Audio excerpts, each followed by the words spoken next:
محمد بن راشد المختوم اس شخص کا نام ہے جسے دبئی کا معمار بھی کہا جاتا ہے۔ وہ شخص جس نے ریگستان کی ریت میں ایک عظیم و شان شہر تعمیر کر دیا جو آج کے دور میں دنیا کا سب سے بڑا ٹورسٹ پلیس بن چکا ہے۔ پوری دنیا سے لوگ وہاں ٹورزم کے لیے آتے ہیں۔ دبئی میں بڑی بڑی کمپنیز اپنے ایونٹس کرتی ہیں اور اپنی پروڈکٹس لانچ کرتی ہیں۔ دبئی کا شمار دنیا کے امیر ترین شہروں میں کیا جاتا ہے۔ آج سے کچھ سال پہلے یہ دبئی ریت کے ٹیلوں سے گھرا ہوا ایک بیابان کے علاوہ کچھ نہ تھا، لیکن پھر ریت کے ان ٹیلوں نے ترقی کی اور دبئی کہلانے لگے، جہاں دنیا کی بلند بلڈنگز تعمیر کی گئیں جن میں سر فہرست برج خلیفہ آتا ہے۔ وہیں اس ریاست میں کہنے کو تو اسلامی قوانین نافذ ہیں، لیکن یہ ریاست بہت ساری بے حیائیوں کا شکار ہو گئی۔ آخر وہ بے حیائیاں کون سی ہیں اور پوری دنیا سے بھاگ بھاگ کر لوگ دبئی ہی کیوں جانا چاہتے ہیں؟ جن لوگوں نے ابھی تک دبئی نہیں دیکھا، ان لوگوں کے لیے تو یہ ویڈیو بہت ہی انٹرسٹنگ ہونے والی ہے، اور جنہوں نے دبئی دیکھ لیا ہے وہ بھی لازماً ہماری باتوں سے اتفاق کریں گے۔ لیکن ویڈیو شروع کرنے سے پہلے نئے آنے والے دوستوں سے گزارش ہے کہ ہمارے چینل کو سبسکرائب کرتے ہوئے ساتھ موجود بیل آئیکن کو دبا دیں۔ دوستو، دبئی کو جدید بنیادوں پر استوار کیا گیا ہے۔ اس شہر کی بنیادوں میں یہ پالیسی رکھی گئی تھی کہ اس شہر کو دنیا بھر کے لوگوں کے لیے عیاشی کا مرکز بنایا جائے گا، خواہ آپ کسی بھی رنگ، نسل اور مذہب سے کیوں نہ ہو۔ دبئی میں آپ کو عیاشی کے لیے مکمل سہولیات میسر ہیں، اور خاص طور پر دبئی میں یورپین ورلڈ کو ٹارگٹ کرنے کے لیے عیاشی کا سامان میسر کیا گیا ہے، کیونکہ پوری دنیا کا پیسہ اس وقت مغرب میں موجود ہے۔ چائنا، کینیڈا اور یورپین کنٹریز میں دنیا کا اکثریتی پیسہ موجود ہے، اس لیے وہاں سے لوگ جب سیر و تفریح کے لیے دبئی آتے ہیں تو اگر ان کو اپنی عیاشی کا سامان میسر نہ ہو تو وہ دبئی نہیں آئیں گے بلکہ دوسری ریاستوں میں جائیں گے۔ اس پالیسی کو شیخ محمد بن راشد المختوم نے اپنایا اور دبئی کو بہت ہی کم وقت میں آسمان کی بلندیوں پر لے گیا۔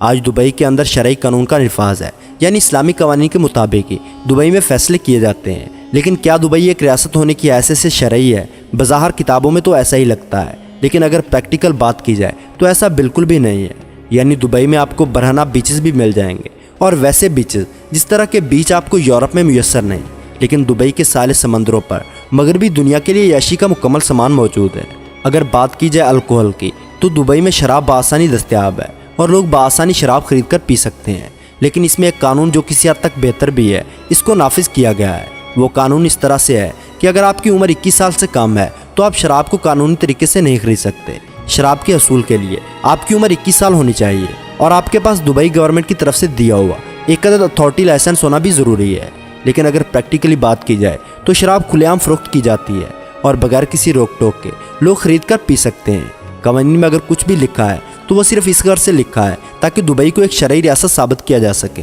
لیکن قوانین لکھنے میں اور ان پر عمل کرنے میں زمین آسمان کا فرق ہے۔ دبئی ایک ایسی اسلامی ریاست ہے جس میں پورک ریسٹورنٹ بآسانی مل سکتے ہیں، یعنی سور کے گوشت کے ریسٹورنٹ ہر جگہ پر موجود ہے۔ سور جو کہ اسلام کے مطابق انتہائی ناپسندیدہ جانور ہے، اور ساتھ ہی کھانے کے لیے اسے مکمل طور پر حرام کیا گیا ہے، یعنی اس کو کھانے سے منع فرمایا گیا ہے۔ اس کے باوجود ایک اسلامی ریاست میں اس کی خرید و فروخت اور اس کے ریسٹورنٹس کو کھلنے دینا دبئی کی حکومت کے لیے لمحہ فکریہ ہے، کیونکہ وہ خود کو شرعی بھی کہلواتا ہے، اور ایسی غیر اسلامی چیزوں کی فروخت پر بھی کوئی پابندی عائد نہیں ہے۔ دوستو، اگر بات کی جائے شرعی ریاست کے حکمرانوں کی دولت اور ان کی ذاتی لائف سٹائل کی، تو کوئی بھی خدا ترس حکمران جو اپنی ریاست کو اسلامی طرز پر چلا سکتا ہے، ان کی نجی زندگی بھی بالکل اسلامی شریعت کے مطابق ہوتی ہے۔ لیکن اگر آپ دبئی کے حکمرانوں، خصوصاً ان کی عورتوں کی نجی زندگی دیکھیں تو وہ بالکل بھی اسلامی قوانین کے مطابق نہیں، جن پر کئی سوالیہ نشان اٹھائے جا سکتے ہیں، اور اکثر لوگ اٹھاتے بھی ہیں۔ اگر دبئی میں موجود کلبز اور پبز کی بات کی جائے تو کلبز اور پبز ایک اسلامی معاشرے اور ایک ایسی ریاست جس میں کہا جائے کہ وہاں پر اسلامی قوانین کا نفاذ ہے،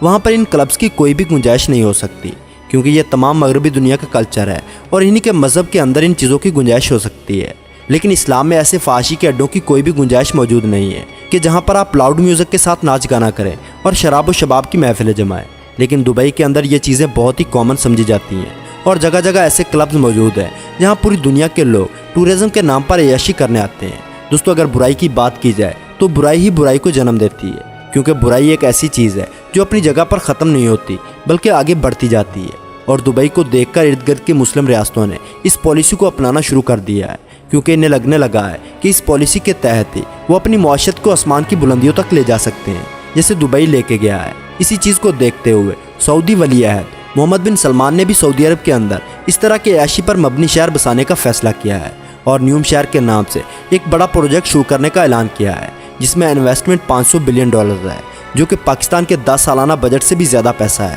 اور ان پیسوں سے ایک شہر بسایا جائے گا جس میں کوئی بھی شرعی قانون کا اطلاق نہیں ہوگا، یعنی وہ شہر جدید شہر کے نام پر ایک عیاشی کا اڈا ہوگا، اور پوری دنیا سے لوگ اس شہر میں آ کر ان کا جو دل چاہے گا وہ کر سکیں گے۔ محمد بن کا یہ خیال ہے کہ ایسا کرنے سے وہ سعودیہ کی گرتی ہوئی معیشت کو سنبھالیں گے، لیکن دوستو اسلام کے اصول تو اس سے بالکل مختلف ہیں۔ اللہ تعالیٰ کے کیے گئے وعدے اس سے بالکل مختلف ہیں۔ یہ اپنے آپ کو دھوکہ دینے کی باتیں ہیں کہ حرام راستے پر چل کر وقتی طور پر تو مال و دولت سے معیشت کو سنبھالا مل سکتا ہے، لیکن حقیقت میں اس مال و دولت کا حساب قبر میں دینے کے ساتھ ساتھ دنیا میں بھی دینا پڑے گا، کیونکہ ایسی بہت سی ریاستیں ہمارے سامنے ختم ہو چکی ہیں جنہوں نے حلال اور حرام میں فرق چھوڑ دیا تھا، اور بالکل اسی طرح ہی سعودیہ میں لبرلزم کو پروموٹ کیا جا رہا ہے۔ اس فیصلے کی وجہ سے پوری دنیا کے مسلمانوں میں تشویش کی لہر دوڑ گئی ہے کہ وہ سرزمین جس پر مکہ مدینہ موجود ہے، وہ سرزمین جہاں سے اسلام پھیلا تھا، کیا اس سرزمین پر کھلے عام یہ بے حیائی اور بے شرمی والے کام ہوں گے؟ اسی سرزمین عرب جس میں رسول کائنات صلی اللہ علیہ وآلہ وسلم نے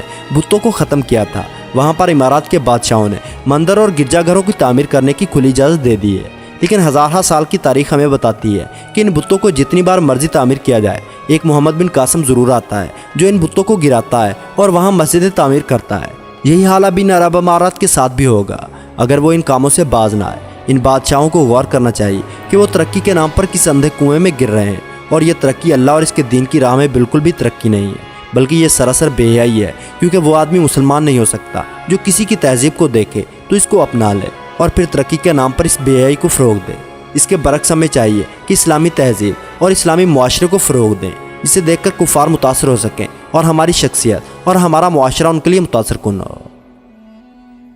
تو دوستو آج کی ویڈیو میں بس اتنا ہے۔ اگر ویڈیو اچھی لگی ہو تو لائک اور اپنے دوستوں کے ساتھ شیئر کرنا نہ بھولیں، اور ایسی ہی انٹرسٹنگ ویڈیوز دیکھنے کے لیے ہمارے چینل کو سبسکرائب کرتے ہوئے ساتھ موجود بیل آئیکن کو دبا دیں۔